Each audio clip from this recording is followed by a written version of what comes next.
In the lead up to the 21st presidential election, South Korea's working class faced mounting economic hardships.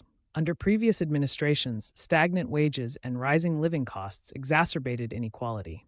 By 2021, youth unemployment reached 9.4%, while temporary workers accounted for 36% of the workforce, often without benefits. Protests surged, with unions demanding fair pay and job security. This discontent became a pivotal election issue, as laborers sought a candidate who'd prioritize their struggles over corporate interests. Candidate Lee Jae-myung of the Democratic Party emerged as a vocal advocate for workers, pledging to raise the minimum wage to 10,000 karbol per hour by 2023. His platform included expanding union rights and converting temporary jobs to permanent positions, a direct response to Korea's 11.6% irregular worker rate. At rallies in industrial cities like Ulsan, he emphasized economic democracy, resonating with factory workers disillusioned by chaebol-dominated growth. Critics, however, warned his policies might strain small businesses. The election saw unprecedented organizing by labor groups.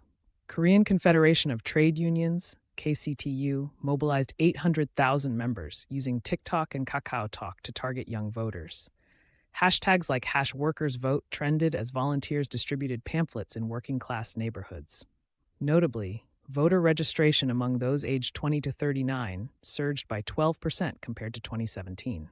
This reflected a generational shift, with millennials bearing the brunt of housing crises and gig economy precarity, demanding systemic change. On March 9, 2022, voter turnout hit 77.1%, the highest in 30 years. Exit polls revealed stark divides. 58% of male workers in their 20s supported conservative Yoon Suk-yeol, citing business-friendly policies, while 72% of female laborers backed Lee for his childcare subsidies. Industrial cities like Changwon voted overwhelmingly progressive, but rural areas favored stability.